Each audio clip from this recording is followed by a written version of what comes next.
did you want to be when you were a kid? It changed every year. I said some new shit every year because I was interested in a lot of different things. I think science was pretty consistent across a lot of the years, but I also said a lot of crazy shit. I remember, I still have it. I have the get to know you quiz from when I first started first grade, my first day in my first grade class. And it was like, what's your favorite color? What's your name? Blah, blah, blah. What do you like about this? What do you want to be when you grow up is one of the questions on there. And I wrote butcher. And I think it's just because I liked eating meat. I don't know. I wrote butcher. I don't know. I was like 6. I don't know. And I still have that. My dad thought it was so funny. He hung that shit up for so long. He's like, dude, it's just going to be a butcher one day. That was so awesome. It was so awesome, man. Serial killer answer. That's what he would always say. He'd be like, you're gonna grow up to kill people. I just know it. I'd be like, no, I'm not, Dad. And he'd be like, yep, no, look, you said butcher. You're gonna kill people. And I'd be like, I mean, like the meat, like to eat meat. And he'd be like, no, you meant people. You meant people. He would just say that to me all the time. No, you meant killing people. I'll teach you how to spell it. It's actually spelled serial killer. I think when I was in like 4th grade, I thought I was funny. And I think I wrote serial killer on there. And then there's another story my dad always tell me. The teacher was like, why'd you write that? And I said, well, doesn't matter what I write because you're destined for your path anyway. And the teacher called my dad. Now, they'd had spoken to my parents previously, so they could tell I was joking. They knew what vibe the household had. And they were just like, just letting you know, she said this, don't think we're actually concerned, though. And he was like, yeah, no, just a long time ago, she put butcher, and I've never stopped telling her she's going to be a serial killer. And they were like, got it. I don't have it written down on a paper, though. I really like the 1st grade one because we like have a paper that says it that we got to keep. I think the 4th grade one, I think the teacher took it. When I said butcher when I was like 6, man. I want to be a butcher. I remember at one year I said I wanted to be, what did I write?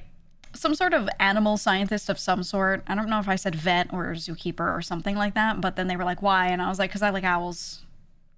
I was like, just because I like owls. I want to take care of owls specifically, nothing else. I want to be a researcher. And they were like, okay, that's really specific. And I was like, yep, I do. I don't know why that was in my head at that point. That was probably like 2nd or 3rd grade. Who?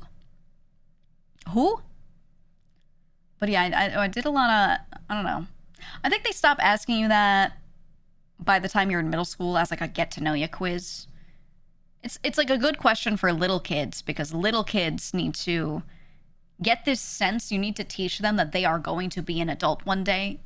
You need to keep that sense in them and they need to like understand that. Little kids honestly don't really get that until you explain it to them and you have to remind them of it. No joke. If you've ever like taken care of young kids, you know their sense of time is so warped. So just reminding them of that reality is good. But then by the time they're like a teenager, they get it, you know? They get it. So I think they just kind of like stop asking you when you're, I don't know, maybe like middle school-ish. You were asked that once in your entire school life and you said you wanted to be a porn star in 5th grade. Did you even know what that was? Did you have a full idea or did you have like a slight idea and thought you were funny? Crazy. I hope they called your parents, dude. I hope they called your parents and were like, do you know what your kid said? It also helps kids express themselves. Yeah. One of the best things you can do when you're dealing with little kids. Actually, wait, this is one of the good ways to psyop kids into being good.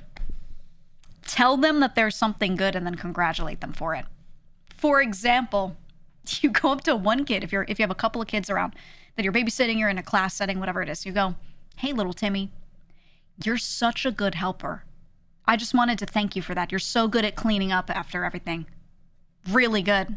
Thank you for that. Keep it up. And the next thing you know, they'll be like, yes, that's me. I am a helper and I clean. And they like take it on as their identity because no one tells them what they are usually. You know what I mean? And like, if you do that, so many kids suddenly like you've given them something to be proud of, you know, and you can preemptively do it. It doesn't work on every kid if they like hate cleaning, right? But you can still kind of psyop them into it. Be like, you're such a good helper. That one over there, that one's a good cleaner. Can you help them? You're really good at helping. And then they'll be like, yeah, I am good at helping. I'm good at that. This is me. I'm Timmy and I'm good at helping. And then they just like, you know, they just take that on. They love hearing that because they can like be proud of a thing. That's a great way to psyop kids into being good, you know? And then as they do it, they become that thing for real. And then it is real 100%, you know? So you can kind of positively reinforce that, and then they will do it, and then you again positively reinforce it. It's good, man. Excellent. I will use this for my child rearing. I've done it on so many of like my younger cousins and things, all the little kids running around. One kid will be like leaving stuff everywhere, and I'll be like, you know, little Jimmy, you're so good at finding things. It's so helpful when like we're cleaning up and you find all the little bits that went under the couch. I'm just not as good at it as you. I'm just not. And the next thing you know, little Jimmy's like, yeah! And he's going like finding stuff under the couches and picking up bits and throwing it in a bag. And I'm like, wow, you're so good at that. My God. It always works. Works every time. Works every time. It does work, man. I guess telling my son he's such a creature isn't creating a positive trajectory. No, I think there's also something good to be said about telling your kid that they are special and quirky. I think when they're an adult, you can be like, no one's special, no one's quirky. But when they're a kid, you don't want to instill that early. That needs to be a harsh realization later. But when they're little, you need to tell them that. You need to tell them that. Because they have to understand that they are at least a unique being. Right? They need to get that. And then you need to instill in them, you're not a follower. You're different. You're not a follower. So that way they don't become influenced by stupid shit in middle school. If you give your kid a little bit of a complex of like, ooh, yeah, I am different. Ooh, I do make my own decisions. Then when some other kid in middle school is like, yo, eat this Tide Pod, they'll be like, no, I have free will, right? Because you told them that they do. You know what I mean? Like, that's how you psyop them into this stuff, man. But if you don't tell them that they're special and have free will when they're younger, they just listen to their teachers and to other kids and shit. You know what I mean? The harder challenge is promoting them using their imagination. Oh, for sure. For sure. But I think one of the good things is that nowadays there are a lot of video games out there where kids can be creative in them. And this is a lot of games that let you build or let you interact with or make systems, etc. Simply having a character creator so you can kind of express yourself in some way, shape, or form visually is good. And finding games like that and then encouraging them to build in it. Yeah, Minecraft is a good one for that. It does actually encourage kids to be creative. I do think you should do it analog too, obviously. Make them draw stuff, make them, you know, come up with solutions to things. Or honestly, you don't have to try too hard. You don't have to be the greatest parent ever. If you're like babysitting, because I've done so much babysitting with my little cousins and stuff. If you're babysitting them, you don't have to do anything special. You just have to ask them questions instead of giving them answers all the time. So like, they'll be like, oh, I want to open this thing. And I'll go, how do you think you open it? That's it. That's it. You do that in every situation. How do you think, blah, blah, blah. Hold the thing in front of them and be like, how do you think I should do this if it's something you don't want them to do? Right? And then you can like slowly help them through it. You can guide them through it, but try to not give them the answer. Just do that with literally everything, you know, and kids will become creative on their own, honestly, because you've made them think. That's all. If you do it like that, you really don't have to be like the most amazing, most thoughtful parent ever. Kids love art classes. They do. They do. Got my niece into Minecraft, help her be more creative. Yeah, I think if you're like the technically inclined or gaming inclined person in your family or one of them, it's a good idea genuinely to go to other family members of kids that maybe aren't that inclined and just talk up things like Minecraft or, you know, if you have a game that you think is good like that, One of them that I got some of my younger cousins into is Plate Up. Just straight up Plate Up, because Plate Up is not a hard game to play, but it teaches them to be efficient.